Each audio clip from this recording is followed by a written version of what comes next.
بسم الله، اللهم صل على محمد. حبايبي الغاليين عاملين ايه؟ يا رب تكونوا بخير وصحه وسعاده وهنا. معايا هنا اكتر من نص كيلو كبده طبعا هي مش بلدي، تمام. معايا هنا اكتر من نص كيلو بصل، فلفل بحال صغنن كده طبعا حسب رغبتك، بس انا بقى ايه بحب ان انا اشيل منه العقد بتاعه يعني. معايا هنا ليمون، طماطم. يلا نشوف.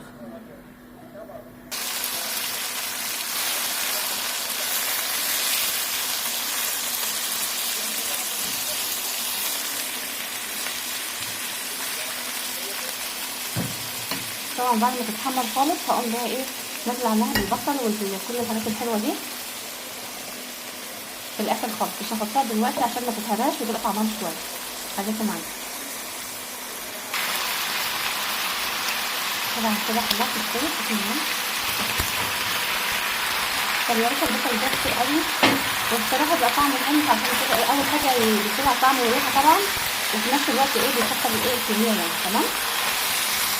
يعني انا عندي حد ممكن ياكل البصل والتفتيشه بتاعتها افضل منها يعني، تمام. اول حاجه البصل، تمام.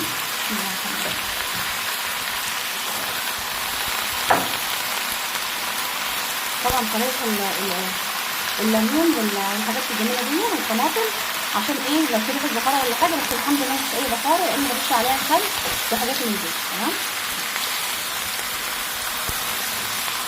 بجد احسن طريقه كبده تعمليها ان شاء الله.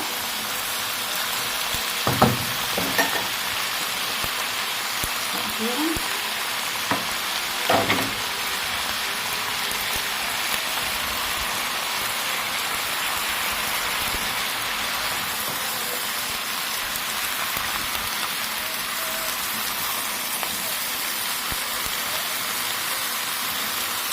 طب يا باشا انت ما قطعتيش الفلفل ليه؟ بصراحه كده بيكون احلى، وفي نفس الوقت تاكلوا ايه يعني حلو شياكه عن ما تكون ايه مقطعاه كده، تمام. يلا انت كمان اعملي زي لو مختاره نص كيلو كبده او اكتر هيعمل معاكي بسم الله ما شاء الله كميه كبيره جدا. بس اهم شيء بقى ايه،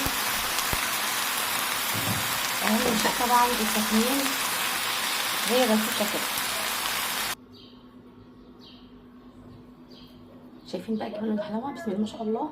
طبعا ايه الريحه بقى والطعم مش قادره اقول بصراحه، حاجه كده جميله وحاجه فوق الروعه بصراحه يعني. انت كمان جربيها، ولا تقولي بقى اسكندراني ولا غيره، ام عمرو بس ان شاء الله. شايفين بقى الطعم والجمال اهو. انا بقى بحب يعني احط الفلفل بحاله كده بصراحه، بيبقى طعمه كويس وفي نفس الوقت ايه شكله ايه شيك كده، تمام.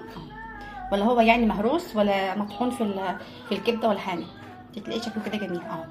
ايه رايك؟ والليمون نفس الحكايه بيدي لها بقى طعم حلو، وفي نفس الوقت ايه مفيش اي زفاره ولا حاجه، تمام. طبعا بقى تعالي هنا المكرونه دي والله سايبه. شايفه الجمال والحلاوه؟ دي مكرونه سايبه الكيلو ب20 جنيه. بسم الله ما شاء الله. ولا تقولي بقى اكياس ولا غيره، هي بسم الله ما شاء الله جميله جدا، وفي نفس الوقت بقى الكيلو بيجيب معاك كتير، او لو هتجيبي نص كيلو بيبقى ما شاء الله مبروك يعني، تمام. يلا انت كمان اعملي زيي، ما تنسيش تقولي رايك، تشتركي في القناه. في امان الله، مع فيديو جديد ان شاء الله.